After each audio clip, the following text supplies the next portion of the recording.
sesuatu saudara yang membuat saya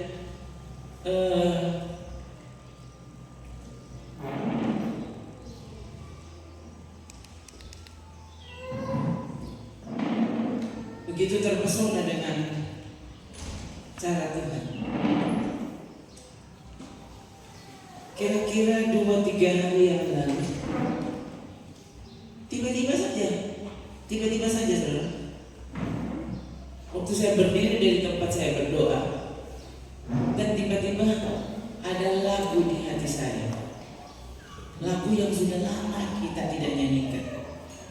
Lalu saya segera berlari menulisnya, karena saya pikir, nah ini biasa kalau kayak gini nih, nanti kalau saya tidak segera tulis, sebentar lagi lupa. Jadi saya langsung tulis. Saya tulis 2 kalimat pertama. Saya tulis di buku yang biasa saya pakai mencatat di kantor. Ya. Nah, karena ada beberapa buku tulis yang mirip, sama sampulnya, saya cari dari kemarin, cuma kemarin tidak terlalu serius mencarinya. Saya pikir, mungkin di mobil. Itu buku yang saya tulis. Masalahnya saya tiba-tiba ingat, wih, ada lagu kan yang saya baru tulis. Maksudnya saya mau menyanyi lagu itu. Saya cari dan saya tidak ketemu bukunya. Tadi saya cari dan saya tidak ketemu bukunya. Saya bingung, tidak ada. Di gereja tidak ada. Saya pikir, loh, ini buku-buku di dalam. Ini semua tidak ada. Ini buku tercecer di mana begitu? Padahal saya tahu sekali saudara, posisi saya menulis itu di bawah sini, ya. Sampai tadi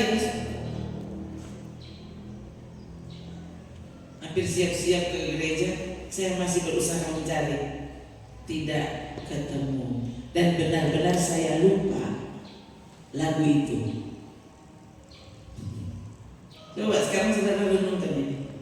Tadi waktu saya pegang keyboard dan membunyikannya, saya langsung, ku ada untuk menyembah. Bayangkan ini, ya. Itu saya cari kalimat itu tidak pernah ketemu, saudara. Dan tadi masa waktu saya sampai benar-benar, mungkin bagi saudara ini hal-hal kecil, ya. Jangan bilang proses cuma itu leh. Saudara kata itu kecil, proses ini sesuatu yang seperti sedang mengingatkan saya, aku ada di sini. Kalau seandainya tadi saya temukan buku dan catatan saya,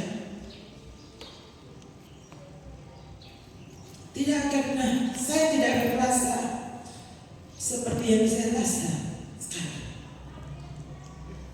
Tapi benar-benar rasanya saya ingin berteriak, oh Tuhan, kalau ada kekurang percayaan di hati saya, ampuni aku. Tapi selalu saja Engkau membuktikan aku ada. Aku memperhatikan.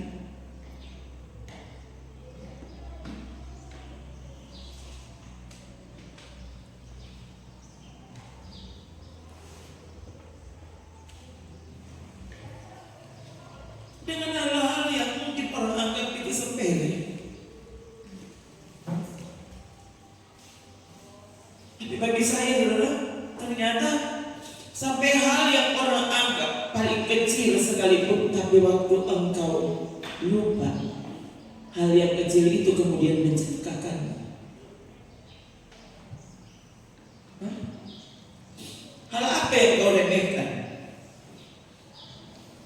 Berapa banyak orang besar yang justru jatuh justru di hal-hal yang dia remehkan. Dia pikir kalau cuma ini kecil, ya kan?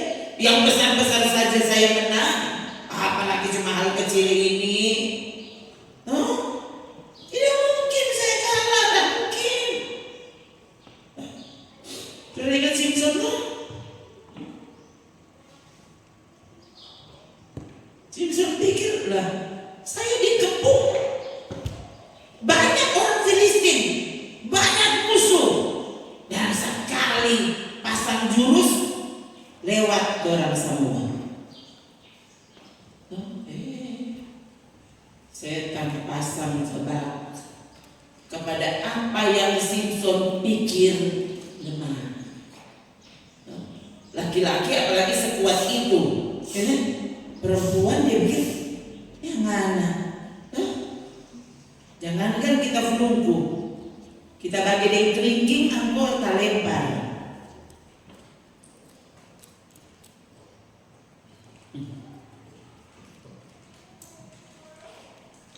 Diperingatkan berulang kali dan Simpson tetap saja ada di sana, ya, di dekat perempuan-perempuan yang dia remehkan. Saudara lihat, dia anggap itu hal kecil. Saudara perhatikan ini, Simpson tidak sadar itu justru kelemahannya.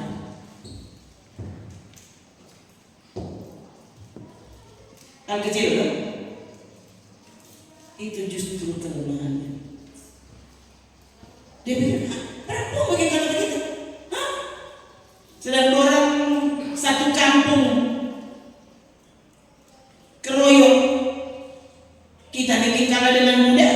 Nanti di perempuan cuma satu orang ini, mau bilang satu ekor merasa begitu, satu orang. Sedangkan dia ini DP tetangga-tetangga dan orang perwira-perwira kalah pak kita. Nanti cuma di perempuan di dia. Jadi walau dia tahu Tuhan sudah peringatkan, Tuhan sudah peringatkan, Tuhan sudah peringatkan, tetap saja Simpson pergi di situ. Toh? Dan setiap kali Simpson tunjukkan dan buktikan, ternyata kan kita untung. Toh? Kok apa tuh itu? Ternyata kan kita untung. Mana kita kalah?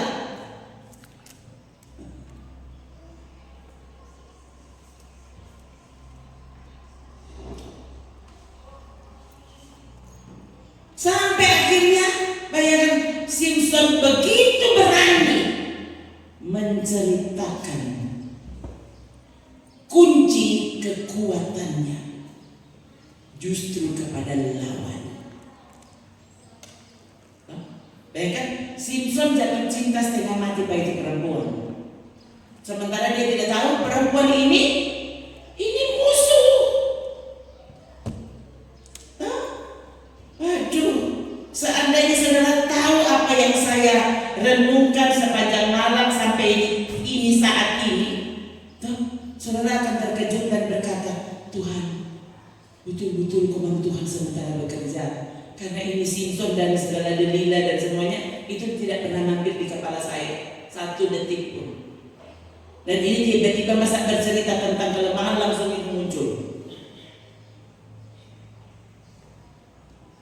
Apa yang kau sedang remehkan? Apa? Hah? Yang kau pikir kalau cuma itu ya, sedang itu gunung kita boleh taklukkan.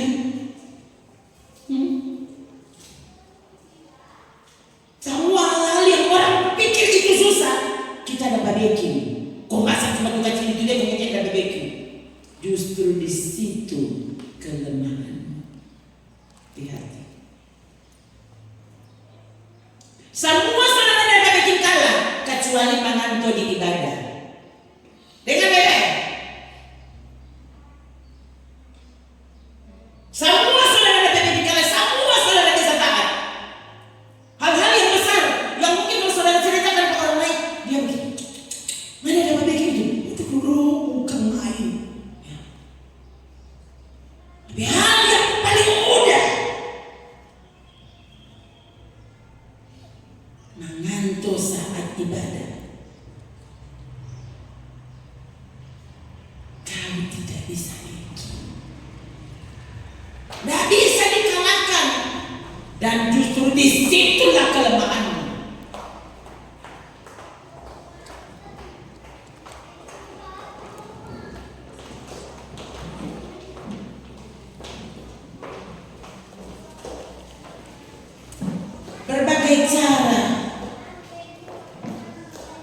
saya usahakan. Justru sebenarnya kenapa, saudara? Karena saya ini sangat mengerti dengan kelemahanmu.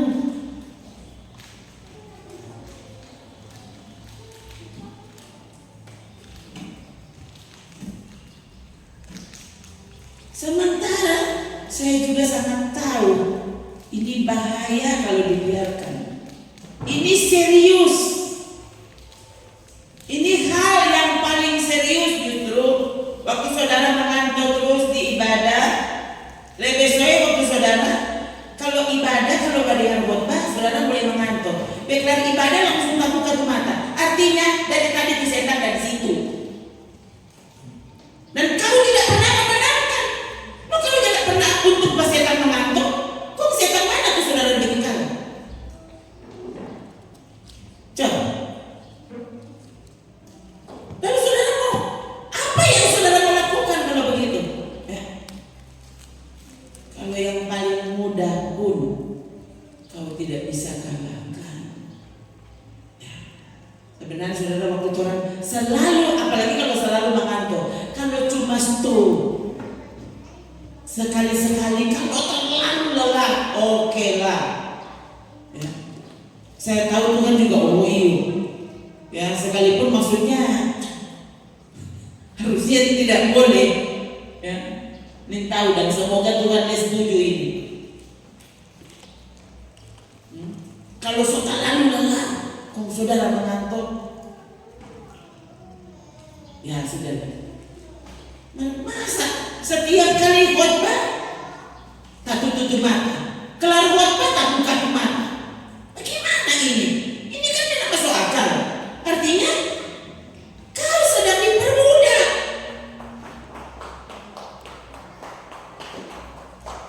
Ya tak mungkin Roh Kudus yang suruh kau tutup mata,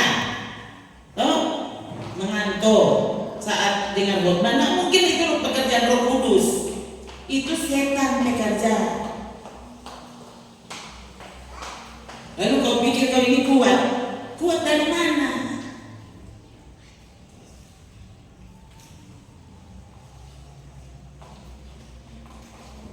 Saudara bukan pezina, apa lagi? Bukan maling.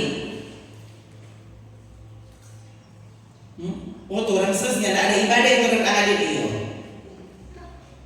Kau berapa aku hadir kalau DPIC cuma mengantuk? Berapa? Bukan kayaknya ada guna?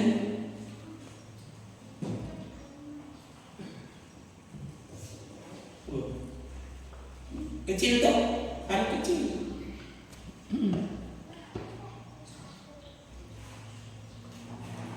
Coba cari 10 hukum Allah, hendak tulis jangan mengantuk. Nah, ada.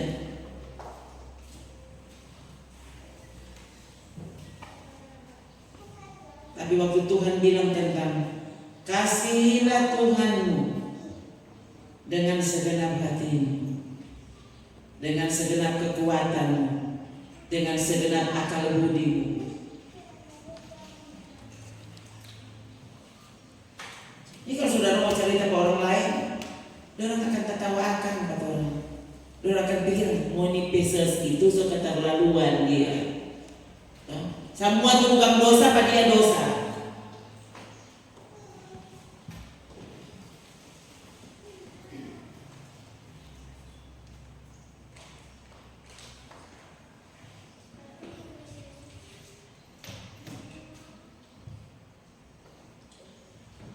Dulu saya nggak bisa lupa, nggak tahu ini.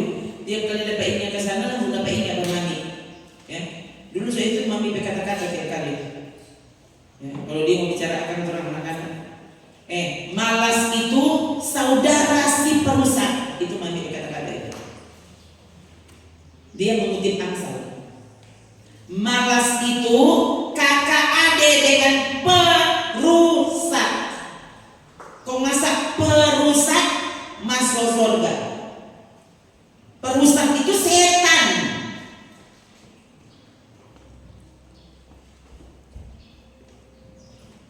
Ulang. Perusak itu setan. Kalau bukan Amsal 18 ayat 9. Ayo kita baca sama-sama. 3. Orang yang bermalas-malas dalam pekerjaannya sudah menjadi saudara dari si perusak. Tuhan bukan perusak. Roh Kudus tidak pernah merusak.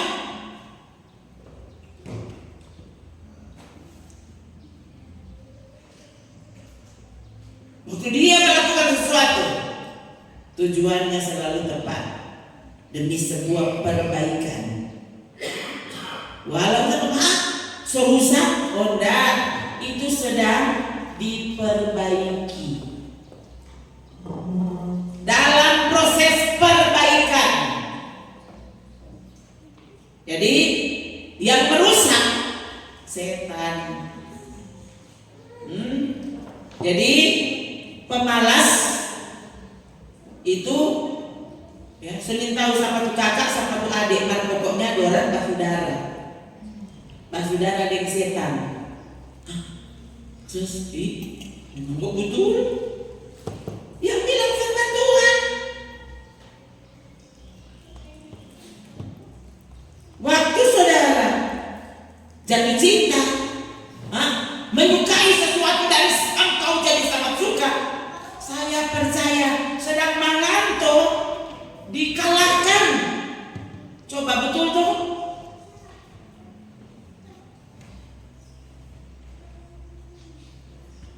Oke, jatuh cinta tidak selalu dengan orang, pak orang. Jatuh cinta pada doi. Oh itu biar apa lah? Andati nggak usah masuk gereja, nggak usah ibadah, nggak usah semua. Ini doi, ini doi.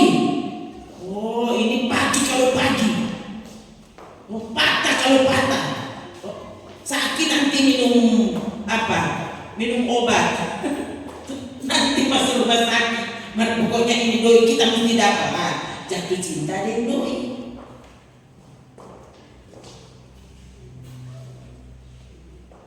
Itu saudara ya. Ada orang tertentu sampai dia misalnya mesti apa? Seolah-olah mencintai. Coba. Bayangkan ini sekarang kan cerita umum itu, ya. Misalnya nona-nona umur 17 tahun, masa suka pakai 71 tahun? Ini kan masuk akal. Ini bukan cinta, biar dia bilang, oh I love you opa. Duh opa ini ya, biar opa duh memang kok ganteng. Kalah tuh umur 20. Nah ini, padahal dia cuma suka opa pedoi. Jadi dia sebenarnya pakai alasan cinta, padahal sebenarnya bukan cinta. Sama. Dek cowok-cowok 19 tahun mau bilang, Pak, nenek-nenek, kita cinta Pak Angko. Nah ini kan nanti saudara orang. Dia tidak suka karena ada tuh dia mau busuk. Kan nanti dia bilang kita cinta. Tuh. Cungkil tapi mata. Dia sudah tahu lah mungkin dia mau cungkil. Jadi dia bilang begitu. Potong di dada. Padahal itu cuma supaya memang kata betul. Kali ini memang ini betul sekali. Maka padahal dia ada maksud. Lihat ini bayangkan ya, hari apa? Saya tiba-tiba ingat video lama yang saya pernah lihat sekarang. Pernah ada yang posting di FB kalau nggak salah itu. Tentang seorang pemuda yang dijebak. Ya. Saya kurang ingat sebenarnya kronologisnya. Ya. Yang saya cerita saja poin-poinnya ya. Tiba-tiba ada orang yang bermaksud hendak ini dia bikin konten, no? Dia sudah letakkan uang di bawah tempat sampah. Uang betul, memang betul-betul doi. Ini boleh sih. Lalu dengan apa teleskop, ya, dia keker. tuh korban. Nah, ini di pinggir pantai, saudara. Di tempat orang berwisata, jadi banyak sekali orang di situ. Nah, dia syuting, dia lihat ini cowok sementara duduk-duduk, toh. Kayaknya dia lagi istirahat. Tadi dia baru babat togo, toh. Dia lagi istirahat. Ya, kemudian yang punya konten ini, ya, dia bilang, dia menelpon saudara. Tadi dia sudah berusaha mendapatkan nomor dari si korban. Ya, saya lupa tadi bagaimana caranya sampai dia dapat nomor dari si korban. Dia telepon, lalu cowok itu kan angkat telepon. Ini yang sementara lihat dari jauh, dia bilang, kamu kan pakai kaos hijau, celana kuning, ya, kamu tinggi, ganteng, ya, nggak usah tanya kalau aku siapa, tapi kita lihat bagaimana di sini. Sekarang ada tengok di kiri, ngana sekarang senyum, nah kita tahu semua. Tuh, jadi ngana nggak usah tanya, kita tahu semua Pak Angko. Jadi ini orang ini bilang, iya maksudnya apa? Dia bilang, enggak, kalau ngana mau suka, tuh, iko ini permainan, ngana akan mendapatkan sesuatu. Percayalah padaku. Dia bilang, coba ngana lihat di sebelah kanan. Dia lihat. Nah, di situ kan ada tong sampah, toh. Kamu sudah lihat kan ada tong sampah besar? Nah, coba kamu lihat di bawah tong sampah itu ada uang, itu untukmu. Dia lihat kiri kanan, dia kan tuh hilang serat juga, toh. Dia bilang, cepat, jangan ada salah kurang, jangan lihat. Nah, saudara, dia angkat itu tong, dia lihat betul di situ ada amplop. Nah, waktu dia buka, saya lupa saudara, $200 atau berapa gitu. Pokoknya itu besar. Nah, waktu dia lihat, dia kok percaya. Wah, ternyata betul. Nah, dia langsung bilang, oke, makasih ya. Oh, sebentar. Ini permainan akan sangat menguntungkanmu. Kalau ngana mau ikut kita pearahan, ngana akan mendapatkan keuntungan yang luar biasa. Nah, karena dia sudah apa itu pertama, dia akan percaya. Jadi suara itu yang punya konten bilang, oke, coba kamu melangkah 10 langkah ke kanan. Nah, kamu lihat di situ ada tong sampah berikutnya. Kamu taruh amplop tadi di bawah tong sampah itu. Nah, kamu ikuti arahan saya. Dia taruh situ. Nah, sekarang kamu melangkah 10 langkah ke depan, 5 langkah ke kanan. Begitu terus. Tuh, dia baking begitu. Nah, coba kamu di situ kan tidak ada siapa-siapa. Dia bilang, coba kamu push up 10 kali. Bayangkan saudara, dia ini cowok keren. Tuh, kok dia push up? Nah, sudah, bagus. Kamu ternyata memang kuat, gitu. Ayo, sekarang kamu melompat. Oh, dia lompat dulu. Coba kamu lari-lari di tempat. Pokoknya semua dia suruh, ya. Nah, ayo, kamu melangkah. Kamu lihat di situ. Nah, dia kasih lagi doi. Dapat lagi $1.000. Wih, dia soleh semangat tuh. Ada sesuatu yang luar biasa. Dia suruh lagi. Baca sampai ke sana, nah taruh ulang tuh 1.000. Simpang ulang di sebelah. Nah, toh dia baking sampai itu orang itu jadi jauh dari tong sampah yang ada doi tadi. Suruh melangkah terus lama-lama dia sudah di pantai, sudah di pasir-pasir. Nah, kamu lihat di sana ada perempuan sementara tiduran. Biasa berjemur tuh di pinggir pantai. Nah, kamu lihat ada gelas di sampingnya.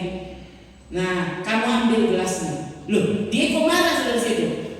Ini pemuda tadi, lah, saya mau saja kamu suruh apa, tapi kalau untuk maling saya tidak mau ya, saya bukan pencuri.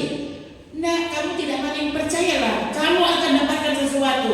Coba kamu melangkah dengan cepat, ada sesuatu yang besar yang akan menunggumu. Ambil gelas. Saudara, nah karena nona itu sementara tiduran, nah ini kayaknya kerjasama dia masih tukang bikin konten, toh. Jadi dia kan tiduran. Ini cowok langsung cepat-cepat saudara dia ambil gelas. Ya, kalian kasihan karena memang tidak pernah maling tuh.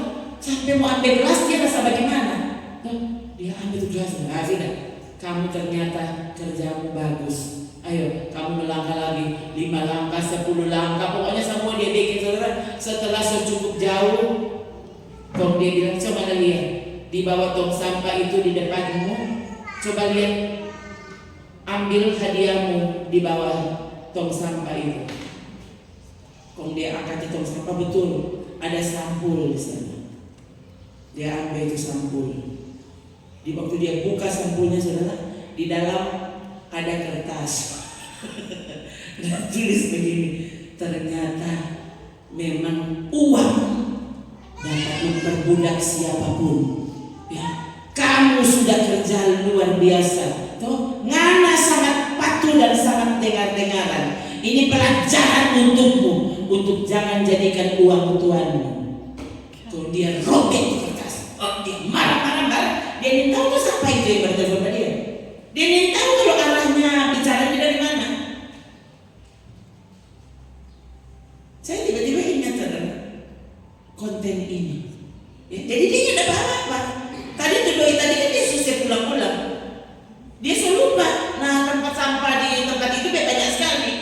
Dia selalu lupa di sebelah mana, dan ya mungkin saja waktu kalau dia balik, dorong soal kan itu grup.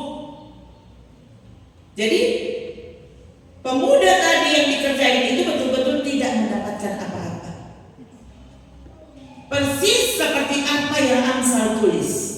Waktu engkau menjadikan kekayaan itu, uang itu tujuanmu, tiba-tiba harta itu bersayap lalu terbang. Semakin orang busuk, semakin dia pergi. Tapi karena dia ada pada dia, saudara ikut terus. Dusu terus sampai tahu-tahu mati. Coba saya bilang, tahu? Orang-orang kan begitu. Dia kerja sampai sakit. Setelah sakit, lu mesti baik. Sampai tuh mau mati. Jadi semua hasil kerja dia pakai untuk mengejar kesehatannya. Dan akhirnya mati. Jadi nyanda ada dia doi habis. Tuh. Tadinya dia kerja untuk dapat duit, kemudian itu doi dia pakai untuk membiayai dia sosaki. DP terakhir habis doi.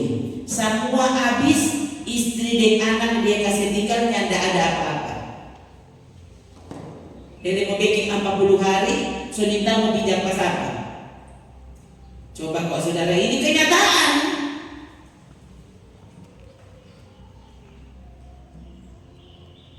Belum lagi orang hidup di ini orang daerah ini, ya, yang bayangkan saudara, aduh, ya, sampai somati banyak sekali pengeluaran. Kalau waktu sakit kok banyak pengeluaran, saudara ada apa-apa. Orang sakit kasih musuh kerja, bayangkan waktu sakit tidak begitu diperhatikan. Setelah somati, semua orang mau baking, ya. 3 hari, 7 hari, 10 hari, 17 hari, setengah tahun, 3/4 tahun, ada aja orang. Habis 40 hari tuh, sekarang 100 hari. Mana 102 yang punya obeki. Bayangkan, sekarang bayangkan orang-orang kan ada aja.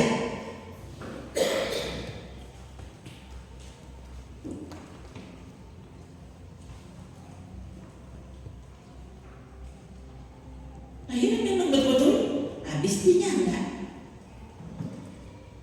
Habis itu syukur orang mau pasang bunyi.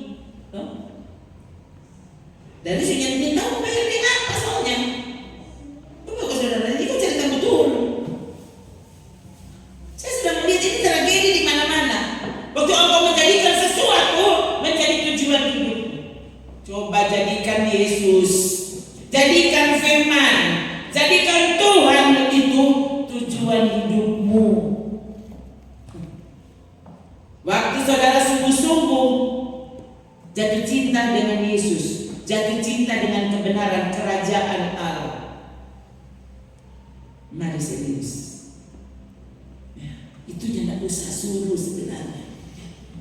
Kau akan lakukan yang orang semua akan pikir. Mau disuruh ngomong semua kan? Kalau tidak apa-apa, tergila-gila untuk Yesus, tergila-gila untuk surga, tergila-gila pada kebenaran Allah. Dan sekali lagi saudara, dunia masa kini yang sedang kita hidup di masa ini, ya, justru akan menganggap ini yang paling aneh.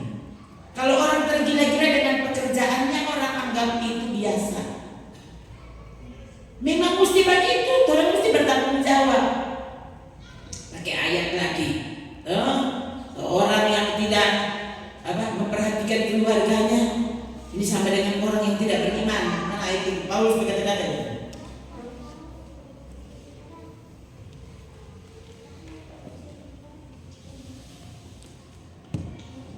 Kita seolah-olah lupa semua yang Yesus pernah katakan. Memang Paulus marah sekali saudara dengan orang yang bermalas-malasan. Kenapa dia sampai mesti bekerja waktu itu? Ya. Salah satu alasannya adalah karena dia ingin memberi pelajaran kepada orang yang bermalas-malas dalam bekerja. Jangan berpikir ini kan kita mempertahankan iman. Ini sebenarnya memang kadang-kadang ini ada batas-batas tipis yang kalau orang ada hati-hati. Ya. Orang pikir orang sementara beriman padahal tidak. Kita pikir kita sementara menjalankan firman Tuhan padahal tidak. Hati-hati. Hati-hati. Saya ya berusaha selalu menyadarkan diri untuk hal-hal yang jangan. Saya tidak mau, maksudnya saya berpikir saya ini sementara menghamba kepada kebenaran padahal tidak. Saya sementara melakukan pelayanan padahal tidak. Loh, bayangkan ya? Kalau kita mesti berakhir mati dikenal sebagai hamba Tuhan, padahal di hadapan Tuhan, undur kau membuat kejahatan, aku tidak mengenalmu. Mau coba? Sudah pikir itu enak? Ya. Waktu kematiannya, semua orang berkata, lihat itu hamba Tuhan. Menyelesaikan pertandingan iman, padahal orang ingin tahu di sana Tuhan bilang, siapa kamu? Aku tidak mengenalmu. Undur kau, enyahlah dari hadapanku, pembuat kejahatan. Yang saya pikir, masalahnya kalau sudah mati itu tidak bisa diulang lagi. Kalau orang masih di bumi, waktu saudara diperingatkan, bahkan dicambuk sampai saudara luka, sampai patah kakimu, patah tangan, kepala hampir patah, manung patah dong. Itu lebih bagus begitu, supaya kau mengerti dan memperbaiki diri sebelum akhirnya nafasmu putus.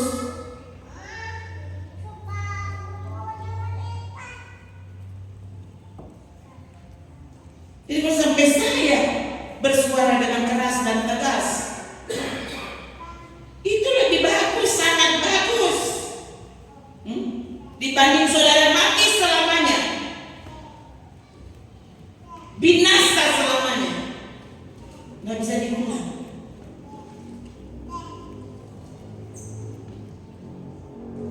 Waktu kamu biarkan kekayaan, apa lagi, permainan, hiburan, kan jadi tujuan hidup itu. Orang tak tahu itu habis ratusan juta, malah dia kasih tunjuk orang. Kenapa kita ada keliling dunia? Kita kan banyak doi.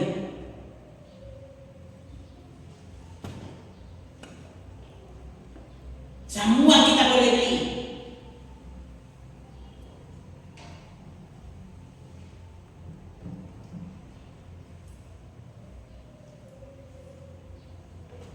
Tapi untuk mencari Tuhan, Sedang mau turun dari koi, saudara pemalas. Tapi untuk semua jalan-jalan, oh kan dati nggak usah tidur. Saudara semangat pokoknya, kalah lebih semangat 45, 35, semangat berat. Aduh, saya sendiri, bayangkan dia sakit. Maka kalau mau berjalan, pokoknya dia lebih semangat dari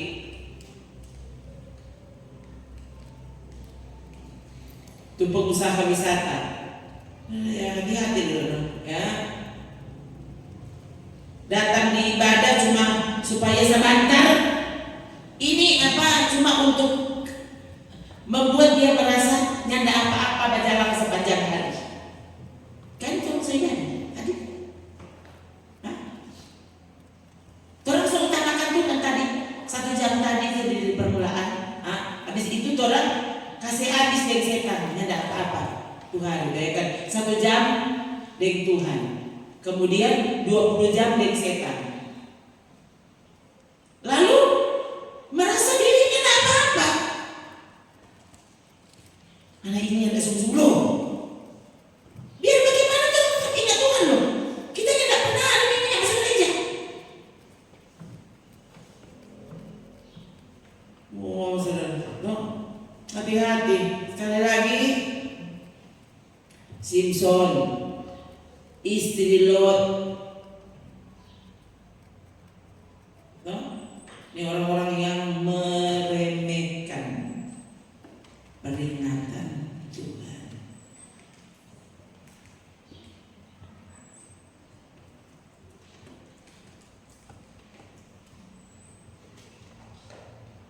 Sebenarnya saya berharap, saudara, sementara khotbah disampaikan, kita kan dengan perjalanan dengan situasi hidup masing-masing. Mungkin contoh yang saya pilih diceritakan di depan, ya, tidak seperti contoh yang saudara sedang alami. Padahal kalau saudara jujur mengambil contoh itu dan dimasukkan dalam hidup, engkau tahu, oh berarti ini Tuhan tak kasih, berarti ini jangan, berarti kita semua salah dengan. Begitu kan? Saudara mungkin tidak memantau, tapi ada yang lain yang engkau lakukan, padahal suara Tuhan sudah sangat jelas di hatimu. Stop, dan kau lanjutkan.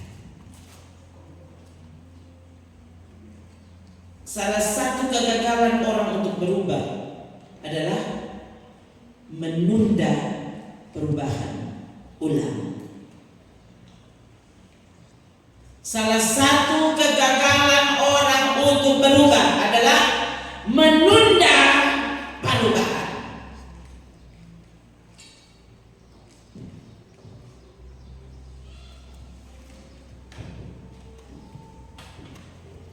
Kita mau baking, belum sekarang, mari kita mau baking, pasti kita mesti baking.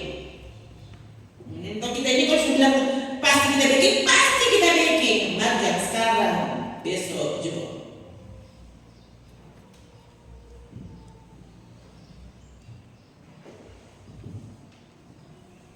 Dan akhirnya kau temukan dirimu, kau tidak pernah berubah.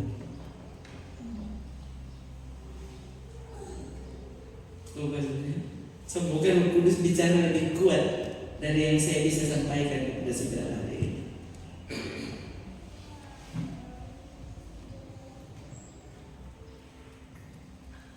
Saya percaya ini sangat tepat.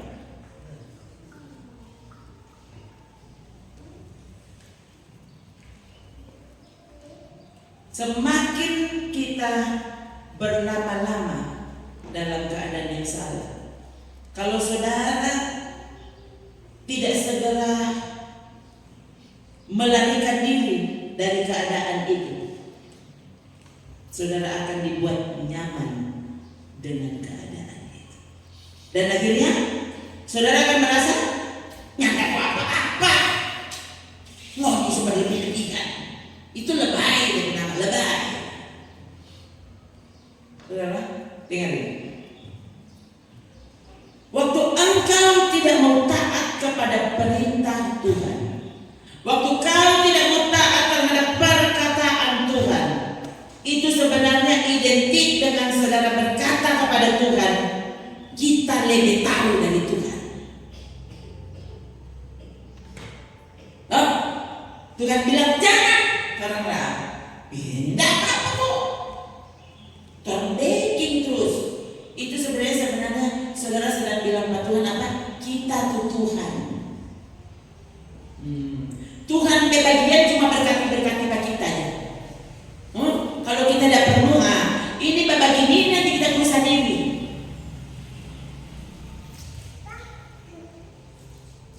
Kalau doi, Tuhan berkati kamu, berkati uangku, berkati pekerjaanku, berkati usahaku, berkati hidupku, apa lagi? Nah, kalau mau taat kepada perintah Tuhan, udah juga mau lewat sana lewat situ, pokoknya kita mau sampai. Ini kan orang saudara,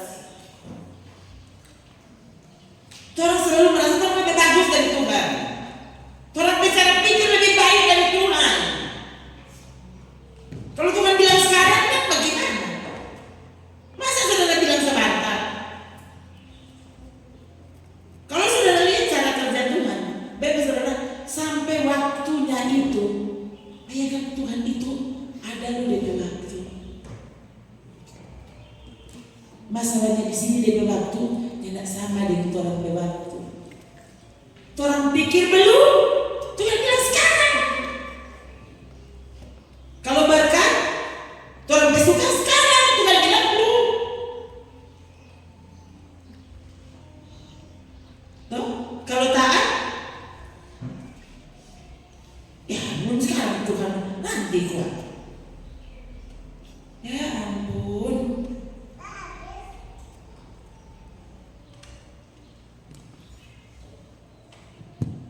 Kita kok pasti mau baking, pasti gua percaya gua. Kita pasti mau baking Anda, angkanya tidak percaya Tuhan. Kalau orang suku percaya kepada Tuhan, dia bilang sekarang, baking sekarang. Saudara masih ingat cerita tadi malam yang saya cerita? Bayangkan tiba-tiba waktu dia ini berpikiran soal sana sini, toh dia sampai saya nyanda sana dia ada berjalan so di sebelah mana, dia sering tahu berjalan terus tiba-tiba begini berkenting. Dia langsung berhenti. Bayangkan saudara, waktu dia berhenti, dia pikir, kenapa kita sudah berhenti? Karena tiba-tiba ada berhenti. Waktu dia lihat ke bawah, dia kaget, jurang yang sangat dalam. Baru dia percaya, ternyata Tuhan kok ada. Ini bukan cuma cerita, ini cerita betul.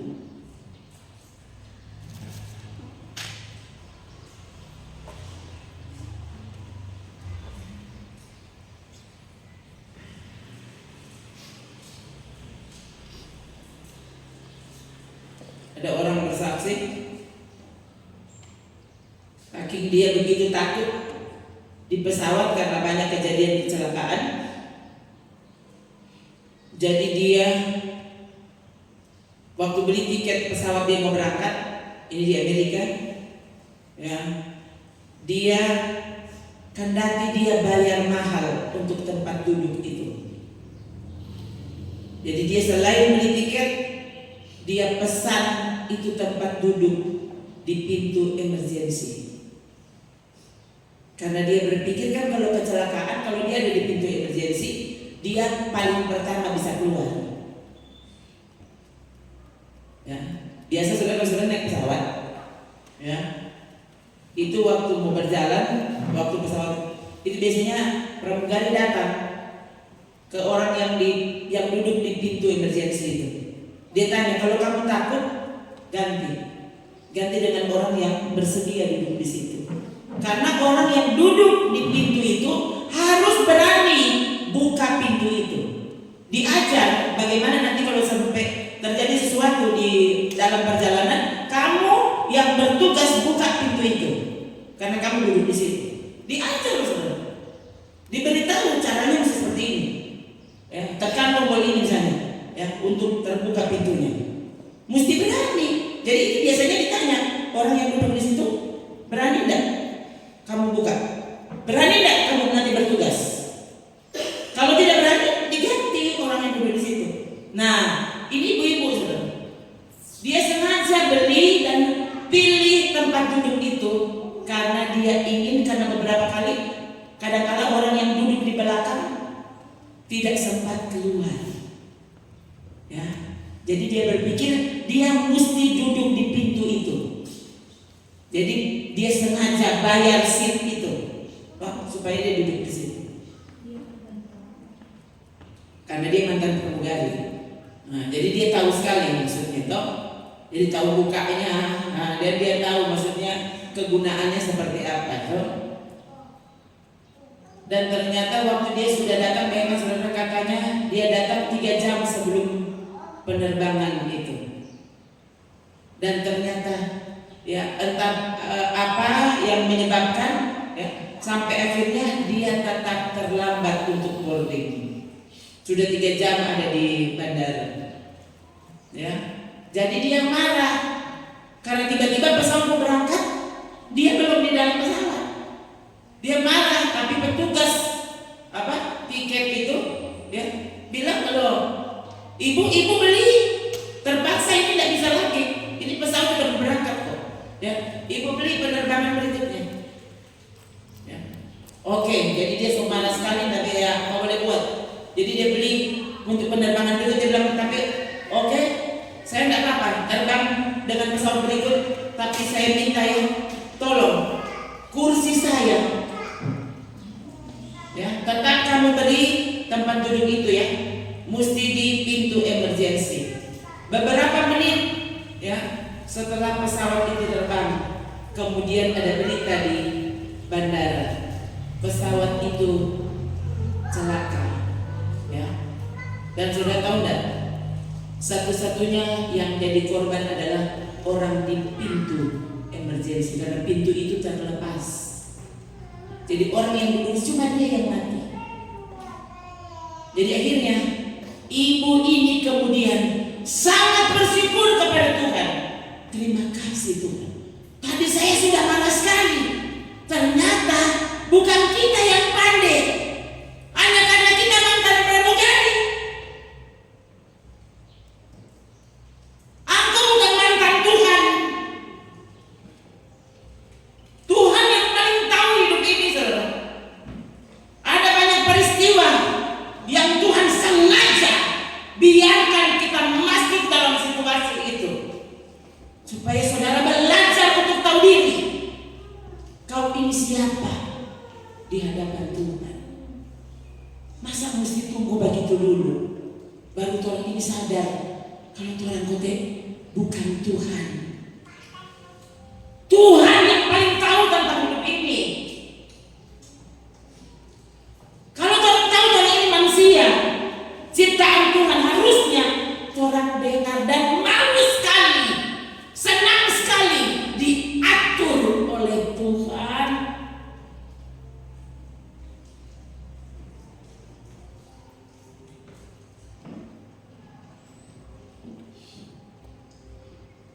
Hal kecil, hal besar. Oke, hal besar, ini lu memang betul-betul kemana ini Tuhan. Kalau hal kecil kan, lu akan terkejut. Tuh hal kecil ternyata, Tuhan bayangkan. Kalau sampai Tuhan yang tidak kasih ingat, saudara yang tahu Tuhan kecil itu. Akhirnya Tuhan mesti akui, Tuhan ternyata dalam segala keadaan, dalam segala situasi apapun itu besar kecil, Tuhan paling tahu. So itu dengar Pak Tuhan. Dia bilang jangan, ya jangan. Dia bilang baking sekarang.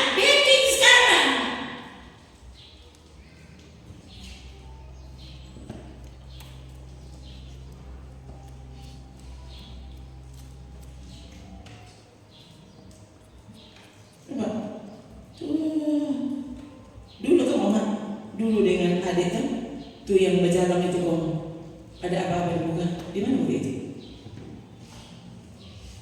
Saya pernah tahu sudah ada lagi sini, kayaknya om bercerita dulu ada 2 orang 3 ada berjalan, Ya. Pas tiba-tiba baru mau jalan, pohon rubuh saudara. Jadi kalau orang datang cepat sedikit, ciri akan pohon. Beberapa itu langka kalau nggak salah.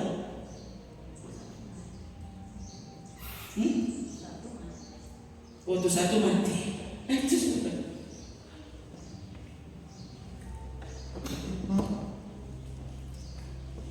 Jangan tak cepat. Ini kalau Tuhan atur sama saudara kemudian akan tercengang Tuhan. Terima kasih banyak.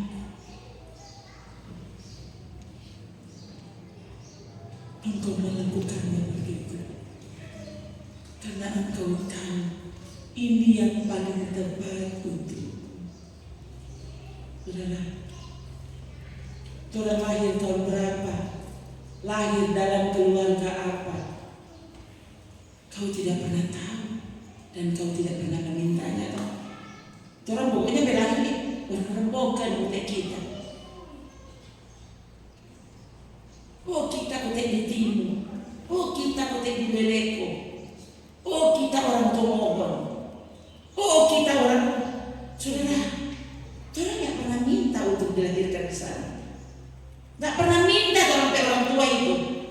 Saudara nggak pernah minta orang kakak siapa. Tolong adik siapa, tiba-tiba saudara selagi dan napa tapi kakak, napa tapi adik, napa kita yang ada saudara.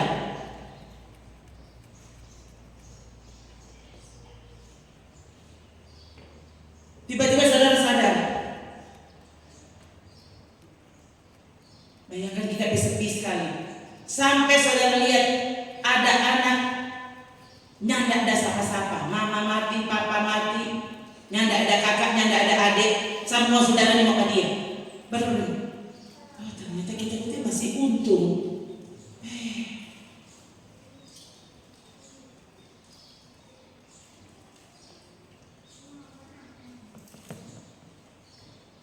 Kali lagi kadang-kadang orang sudah jalan, orang sementara menjalani situasi itu, kau tidak mengerti kenapa mesti begitu. Sampai setelah sebuah peristiwa lewat, baru saudara begini, oh ternyata itu betul maksud. Oh Tuhan, terima kasih, alangkah baiknya Engkau. Betul itu tanda lewat tadi, itu bukan jalan. Masa andainya kita dapat jalan, di jalan yang orang bilang ini di jalan. Begini kita celaka di situ. Kau tidak pernah tahu. Sudahkah atau masihkah saudara percaya kepada Tuhan itu? Percaya artinya engkau berani menyerahkan diri. Berserah penuh, itu bukti bahwa kau percaya. Taat penuh, itu bukti kau percaya.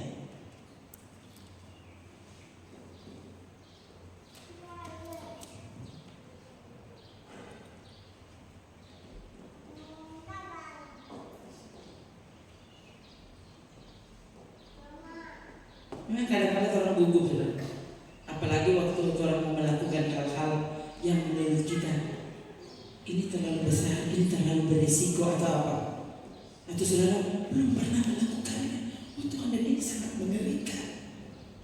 Tapi kalau ini adalah perintah Tuhan. Abraham, dia cuma tahu potong DP domba, kambing, sapi. No. Nah kalau potong anak, belum pernah. Yang ada justru dia minta anak itu sampai dia sudah tidak bisa punya anak. So, ini kan cerita Abraham begitu. Abraham dan Sarah.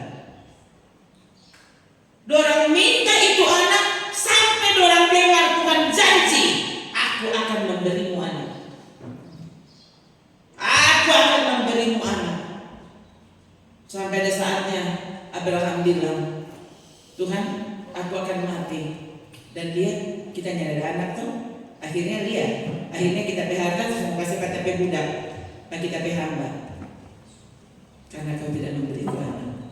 Jadi sampai ada kesanggupan dia sumaraju. Tuhan sedang jisong. Padahal Tuhan paling tahu kapan saat yang paling tepat. Kemudian datanglah firman Tuhan kepada Abraham dalam suatu penglihatan. Ya, saudara tahu kan? Abraham itu mula-mula namanya cuma Abraham.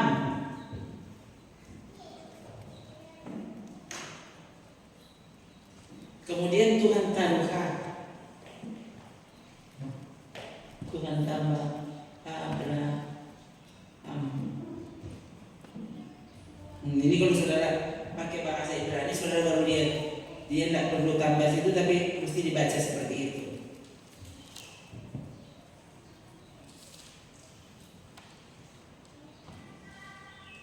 Jangan takut Abraham, akulah perisai, upahmu akan sangat besar. Kong ayat 2. Abraham menjawab, ya Tuhan Allah, apakah yang akan engkau berikan kepadaku? Karena aku akan meninggal dengan tidak mempunyai anak. Tuhan sudah janji itu sebelumnya. Dan yang akan mewarisi rumahku ialah Eliezer, orang Damsyik itu.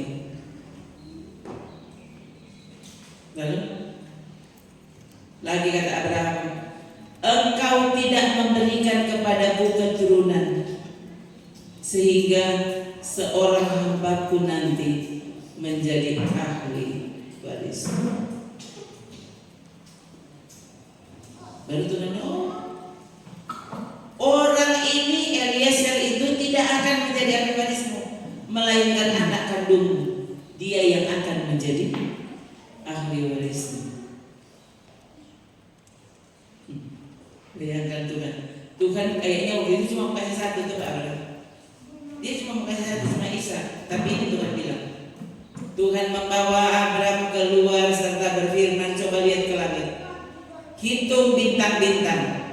Jika engkau dapat menghitungnya, hitunglah bintang-bintang jika kau dapat menghitungnya. Maka firman-Nya kepadanya, demikianlah banyaknya nanti keturunanmu. Sotua, sedang satunya dapat, maka Tuhan bilang dia keturunan sama banyak dari bintang-bintang. Ternyata Tuhan sedang berbicara tentang masa depan, generasi selanjutnya. Bayangkan, ini kan cara pikir Tuhan. Ini kalau saudara tidak belajar percaya penuh kepadanya, saudara akan berpikir Tuhan tidak betul, bilang apa, bikin apa. Padahal Tuhan tahu mengapa dia mesti buat seperti ini. Tuhan suka kasih Ishak tuh, akhirnya dia kasih juga Ishak. Dong, bayangkan, ini Abraham sampai so frustrasi, bisa saja. Itu sebabnya akhirnya dia dengar juga waktu Sarah bilang itu dan Hagar, ya kan yang penting tuh dapat anak, entah mau lewat mana kek, tapi pokoknya dapat anak, ya tidak dapat lewat kita, tapi kan kita sudah janji dapat anak. Oh sana Hagar tuh, ini bayangkan. Kemudian akhirnya jadi persoalan sampai sekarang. Ini persoalannya tidak habis-habis, cuma gara-gara Abraham dan Sarah nyandak percaya waktu itu.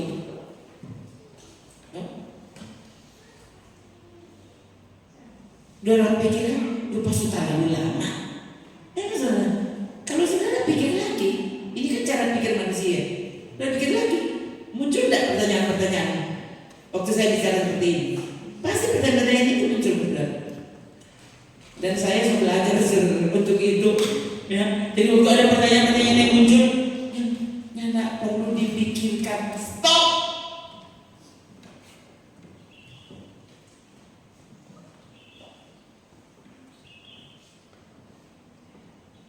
Saya ingat dulu waktu bicara Abraham.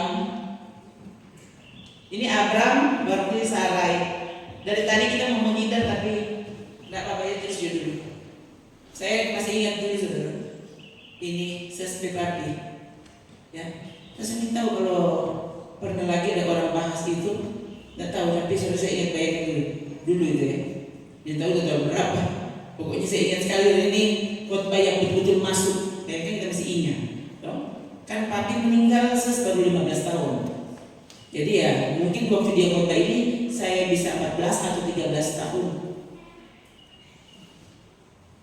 Dia bilang tentang bayangkan ini Abraham dan Sarai kan, kalau saudara baca Alkitab kita terus begitu. Abraham dan Sarai.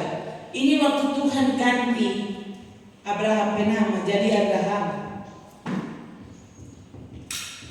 dan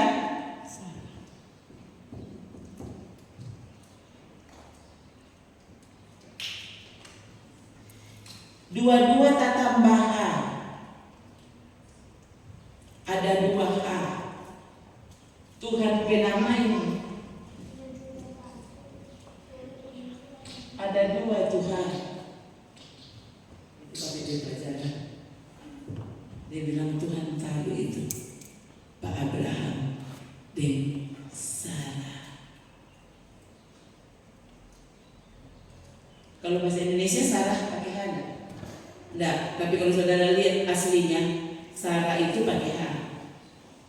Jadi Abraham dan Sarah. Jadi 2 H.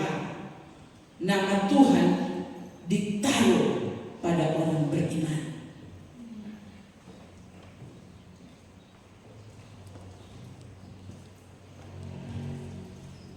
Supaya apa? Supaya saudara berhenti untuk melakukannya. Belajar untuk percaya penuh. Ya. Percaya penuh kepadanya berarti percaya dengan caranya, percaya dengan jalannya, percaya dengan waktunya, percaya dengan rencananya, percaya dengan keputusannya. Ini semua tidak mudah. Itu sebabnya mengapa? Perlu waktu. Bukan bilang sekarang mau jadi sekarang.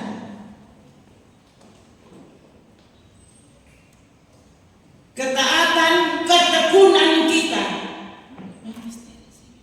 Ini Tuhan latih dengan apa? Selain dengan pelajaran seperti sekarang, ya. Ini kan masih teori. Kemudian pengalaman-pengalaman yang engkau rasa dan jalani, ya, itu juga bagian dari pelajaran, praktek dari teori yang saudara dengar. Ya. Ini sebenarnya pelajaran ini sudah disampaikan berulang-ulang kepada saudara dan kepada saya. Ya. Biasanya setelah kita masuk dalam situasi-situasi tertentu, saudara akan diingatkan tentang pelajaran yang baru saja saudara dengar, yang tahun lalu saudara dengar, yang minggu lalu saudara, oh nampak di praktek. Jadi bersyukur waktu saudara sungguh-sungguh badengan, bukan sungguh-sungguh tasono. Saudara mau praktek apa? Kalau saudara tidur, tapi saudara memperhatikan, saudara kan tahu saudara mau ngapain. Mau tekan tombol yang mana? Kau tahu. Oh, jangan dulu. Tunggu nanti Tuhan bilang.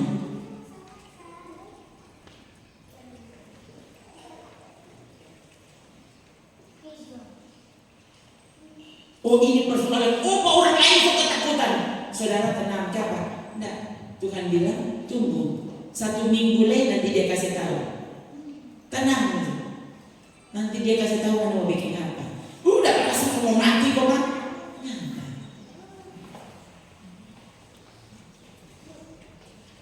Itu kan cara Tuhan bekerja seperti itu. Yesus bilang kepada saudara-saudaranya, waktuku belum tiba. Bagi kamu selalu ada waktu. Kalau kata orang kan, ya nggak usah taat sekarang, masih banyak waktu kok, masih banyak besok,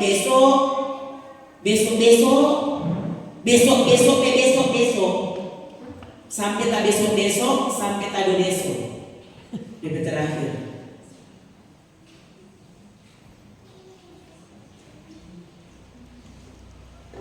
Tuhan bilang apa?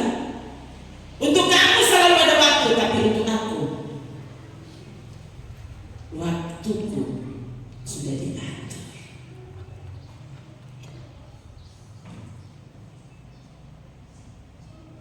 Jangan sampai saudara atur saudara pe waktu. Sampai sedangkan Tuhan mau bilang jangan jam itu, mesti jam ini.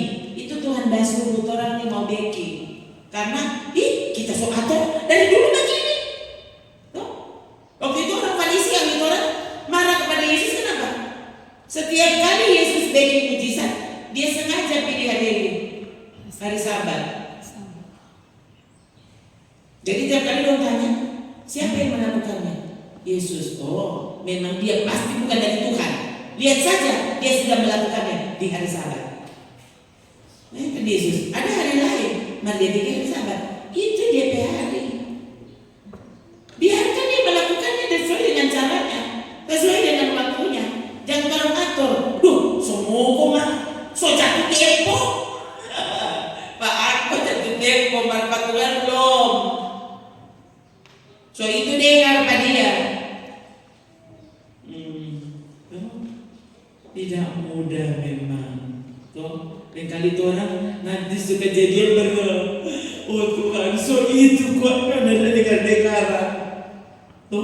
Nanti Ismail so lahir, baru Abraham, ya ampun waktu Sarah mulai mengamuk, baru Abraham bilang itu kok, so bilang kok dengar. Tunggu nanti DP waktu, ngoni.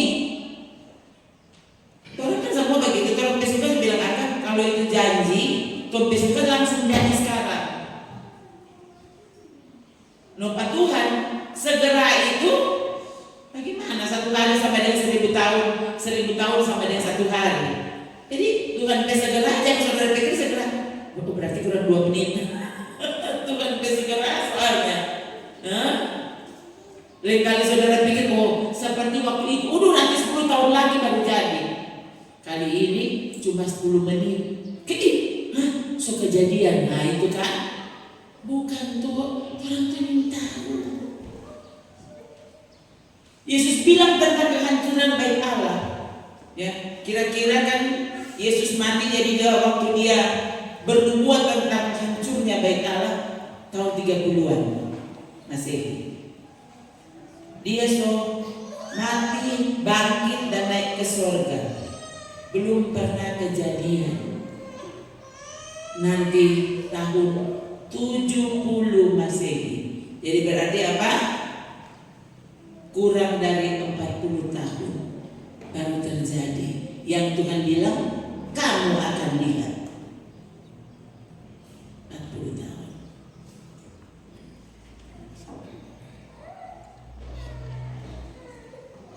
Banyak orang menghitung 40 tahun itu sama dengan 1 generasi. Perhitungan 1 generasi baru itu kejadian. Tunggu sampai waktunya tiba.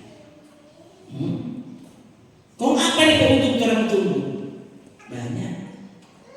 Kau mendapatkan kesabaran.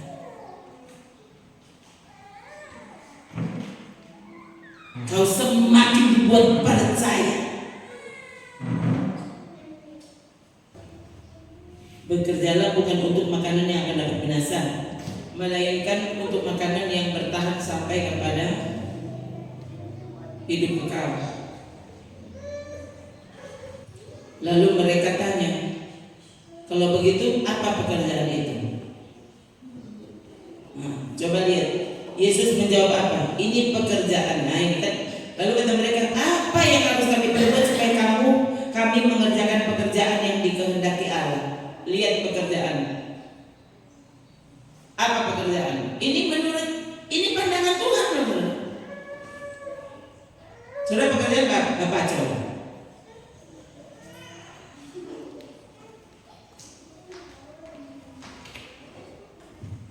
Jawab Yesus kepada mereka, inilah pekerjaan yang dikehendaki Allah, yaitu hendaklah kamu percaya kepada Dia yang telah diutus Allah. Apa pekerjaan yang dikehendaki Allah? Percaya kepada Yesus, percaya kepada firman-Nya, percaya kepada perintah-Nya. Itu pekerjaan yang dikehendaki Allah.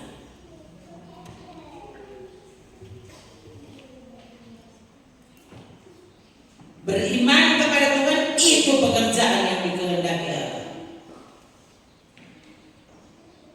Pekerjaan yang dikehendaki Allah, percaya kepada Allah, termasuk di dalamnya adalah kau kehilangan pekerjaan. Hah? Bagaimana sih? Kamu percaya pada Tuhan?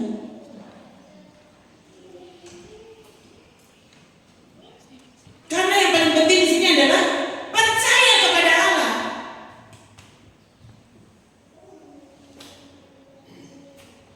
Pekerjaan yang dikehendaki Allah termasuk ini muncul teman-teman. Dengar baik, ya sekali lagi. Pekerjaan yang dikehendaki Allah adalah percaya kepada Allah, percaya kepada Yesus.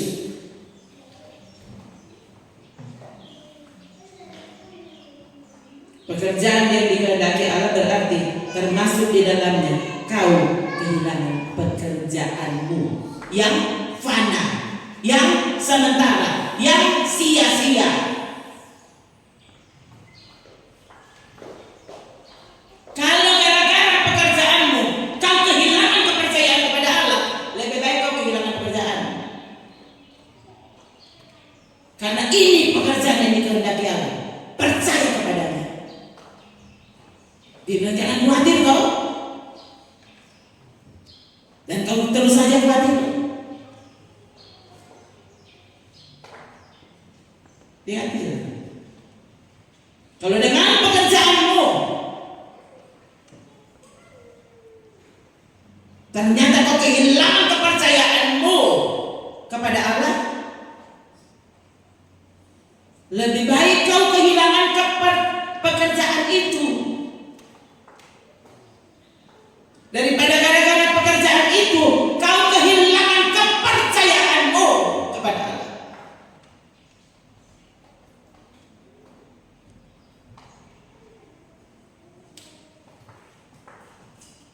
Tuhan tolong kami. Apa saja yang Tuhan bilang, mari tunduk kepadanya. Mari percaya kepada keputusannya.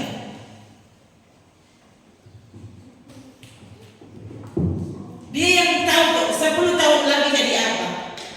Sama, dia juga tahu 10 detik di depan ini apa yang akan terjadi. Dia paling tahu.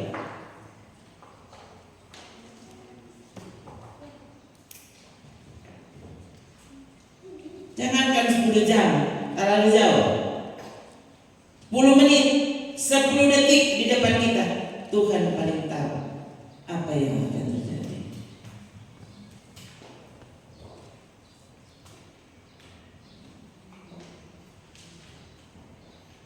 Orang yang percaya kepada Tuhan biasanya memang ditertawakan. Semakin bertambahnya pengetahuan, semakin orang menganggap iman berupa apa yang Yesus bilang itu kebodohan, itu konyol.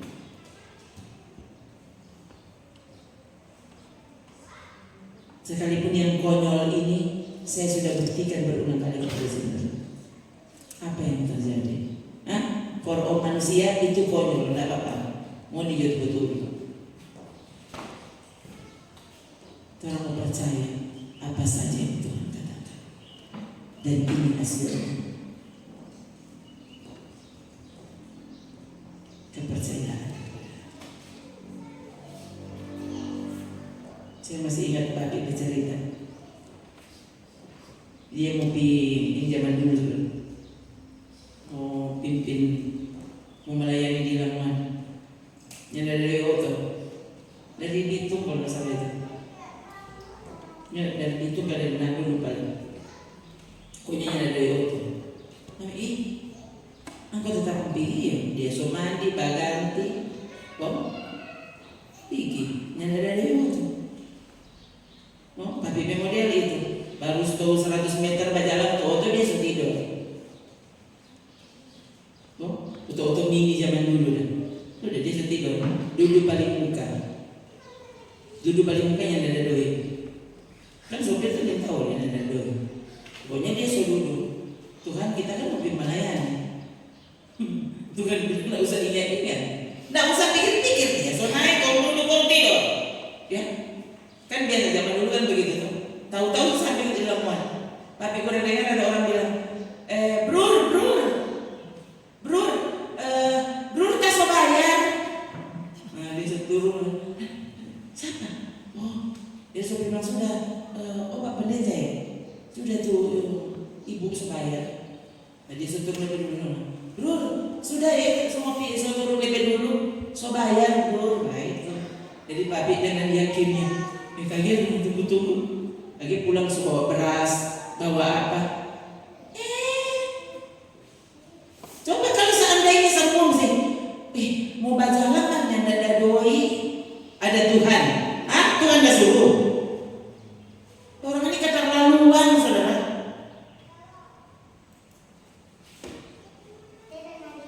Itu pekerjaan yang dikehendaki Allah. Apa? Percaya kepadanya. Total kepercayaan, ya. Papi cuma berjalan dari Bitung sampai Lamongan. Ya, saya baca tulisan Watch Penting. Ya, itu apa pendeta zaman dulu sudah, pendeta Cina, orang Chinese. Dia memang tinggal di sana. Dia Tuhan suruh Pak di Amerika atau di mana saudara untuk pelayanan dan bayarkan di zaman dulu saudara. Itu waktu mau berangkat baru mau beli tiket. Jadi mereka antri di tempat pembelian tiket dia dengan kopernya. Dia tarik pakai koper. Ya, kurang 2 orang sama dia. Ini kan ada yang beli tiket. Dari tadi dia antri. Di antrian yang panjang itu. Dan waktu kurang 2 orang, dia begini. Tuhan, kurang 2. Dia bukan dia, habis itu dia. Dia bilang, bayangkan saudara, dia begiliran. Ini kan ada doi bayangkan. Ini dah aku memang anak dasar gila. Tuhan, dia begini kata dia nanti. Tuhan, kurang 1 orang, ya, kita begiliran. Dia baru saja berpikir seperti itu. Tiba-tiba ada yang datang. Pak pendeta, Bapak mau kemana? Dia tidak kenal orang itu. Ya, saya mau ke Amerika kalau tidak salah. Mau ke Amerika. Oke Pak, kalau begitu saya yang belikan tiket. Tuhan tidak tunggu 10 orang. Kurang-kurangnya 1. Baru Tuhan datang DP burung gagak, bayar akan DP tiket. Di mana kepercayaan? Kau tidak pernah tahu Tuhan mampu melakukan apapun.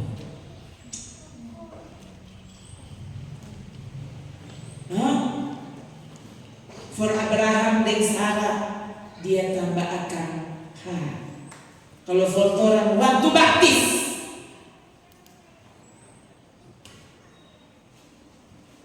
kita dibaptiskan dalam nama Tuhan Yesus Kristus. Nama Tuhan diucapkan atas kita. Jadi nama saya Rona Agustina Unmeopa Tuhan Yesus Kristus. Kok mau takut? Masa Tuhan Yesus Kristus mau mati konyol? Nggak bisa. Jadi kalau sampai kau mati, berarti sudah diterima di sana. Bukan mati konyol. Silakan orang lain bilang itu mati konyol. Mau dibilang. Tapi untuk kita sampai saat kematian pun aku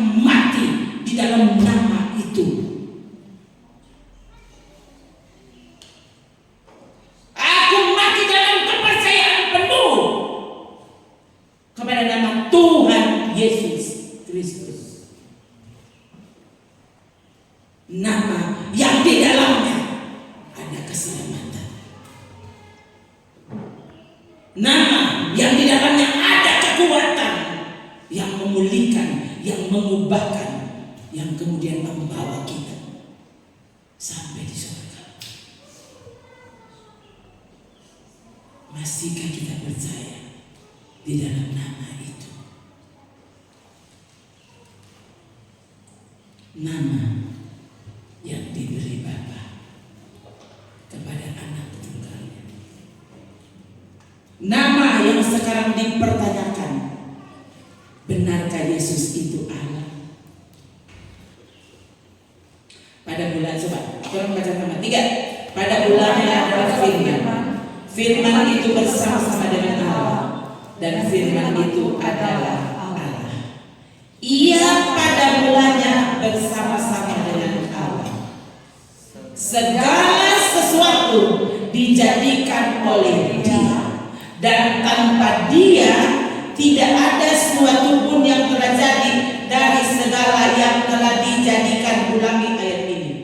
3. Segala sesuatu dijadikan oleh Yesus, dan tanpa Yesus tidak ada sesuatu pun yang telah jadi dari segala yang telah dijadikan. Oh, Dia bukan Allah. Bayangkan, tanpa Dia tidak ada yang dijadikan. Tidak ada yang boleh jadi tanpa Dia. Kok Dia bukan Allah, kok Dia siapa?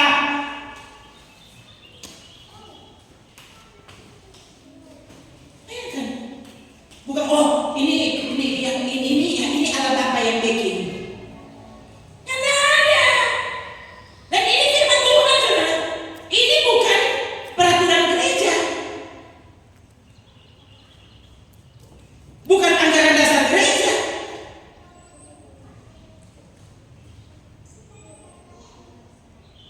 Ini Alkitab.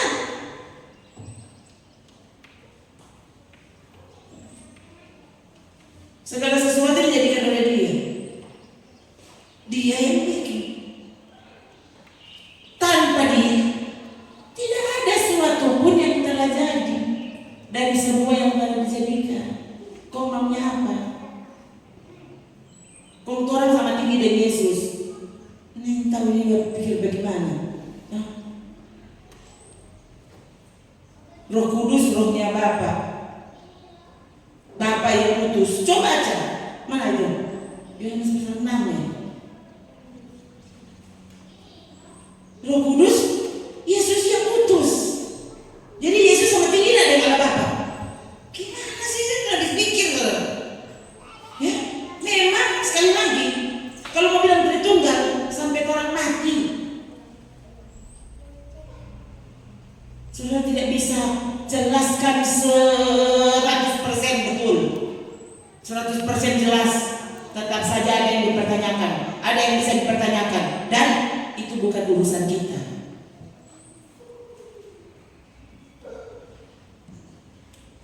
Ini membingungkan loh. Memang bingung. Kenapa? Karena kita ini manusia. Belajar percaya. Alkitab tulis begitu. Lalu saudara mau bikin rumusan sendiri. Akhirnya kan tersesat. Masih banyak hal yang harus dikatakan kepadamu. Ini Yesus berkataannya. Tetapi sekarang kamu belum dapat menanggung. Tetapi apabila Ia datang, ini tentang Roh Kudus.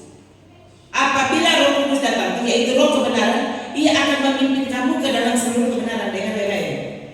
Sebab Roh Kudus, saya langsung ganti Roh Kudus ya. Iya, di sana itu maksudnya Roh Kudus. Sebab Roh Kudus tidak akan berkata-kata dari dirinya sendiri, tetapi segala sesuatu yang didengarnya, itulah yang akan dikatakannya, dan Roh Kudus akan memberitakan kepadamu hal-hal yang akan datang. Roh Kudus akan memuliakan aku. Aku di sana siapa? Hah? Yesus. Roh Kudus memuliakan Yesus. Roh Kudus memuliakan saya? Enggak, saya mesti memuliakan Allah. Roh Kudus memuliakan Yesus. Sebab Roh Kudus akan memberitakan kepadamu apa yang diterimanya daripada Yesus. Ayat 15.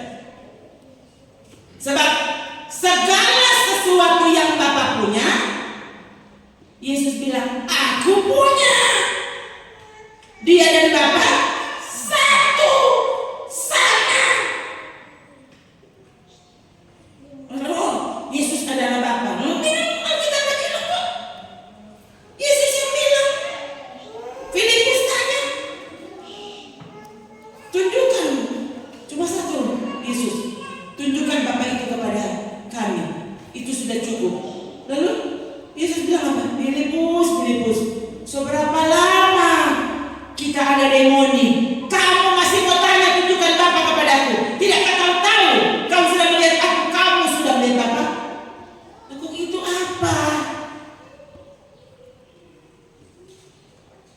Sekarang saya ada Roh Kudus. Saya juga percaya Yesus ada di dalam saya. Masa kita mau bilang sama saudara, lihat coba kita, kamu sudah lihat Yesus?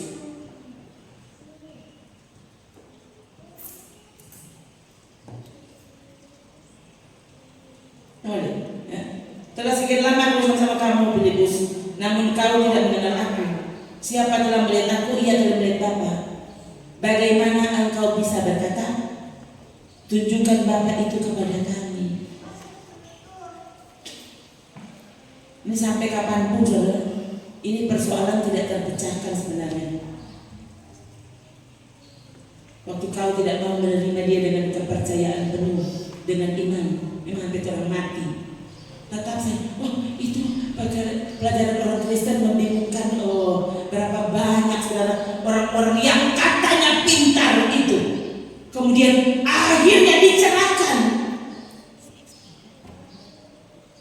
dengan membaca Alkitab. Mengapa kamu masih bingung? Karena kamu tidak mau percaya kepadanya. Waktu kamu datang, kamu baca Alkitab dengan sepenuh hati, karena memang kamu tulus mencari kebenaran, dan kamu akan tahu sendiri. Ternyata memang Tuhan tidak bisa dijelaskan dengan kata-kata.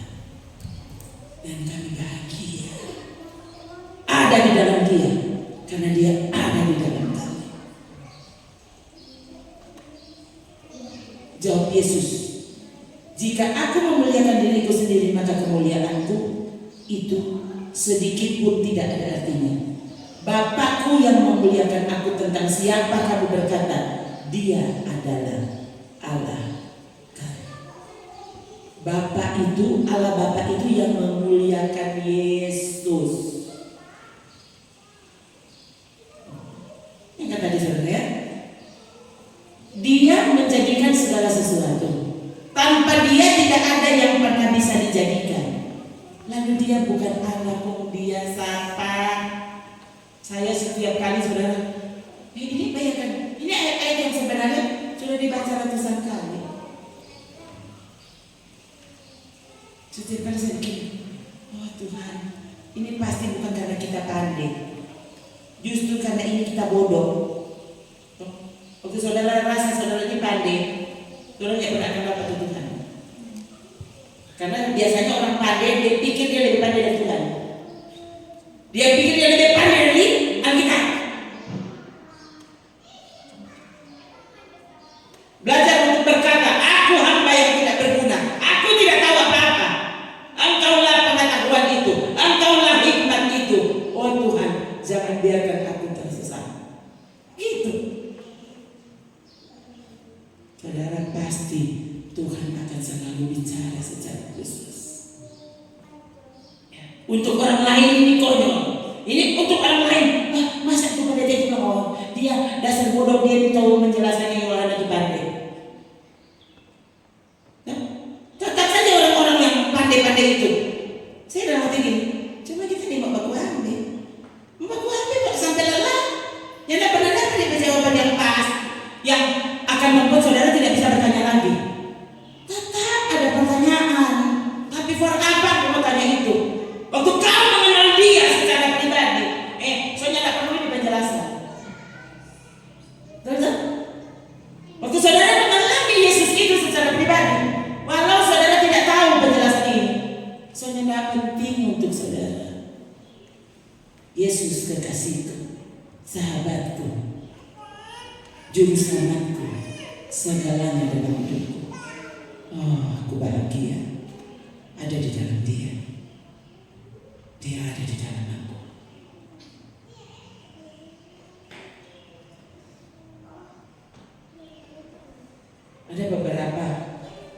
Kadang kalau saudara merasa nyeri itu tiba-tiba datang atau rasa sakit, Bu Tommy bilang, DP sakit bagaimana? Ini tahu bilang bagaimana, kecuali kalau aku rasa sedih. Mau bilang nyeri bukan. Mana kalau mau bilang itu bukan sakit, itu sakit loh. Nah saudara itu kan begitu. Itu ini tahu ini mau pakai bahasa apa yang mengerti. Saudara yang tidak pernah akan mengerti, saudara merasa sendiri. Nah itu banyak ini kan ada pengalaman kan. Cara dengan tubuh kita. Ada pengalaman. Ini tahu bilang bagaimana, ini mau bilang sakit bukan sakit. Ini tahu apa, tapi ini sangat mengganggu. Nah kan. Dari bahasa itu apa deh? Nah itu baru orang yang belum merasa betul bertubuh. Belum saudara mau jelaskan tentang Tuhan, mau pakai bahasa apa?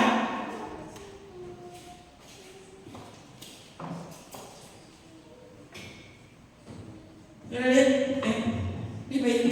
Kita tidak sebenarnya untuk menjelaskan hal ini. Dengan hati saudara, saya menjelaskan soal ini. Sebenarnya saya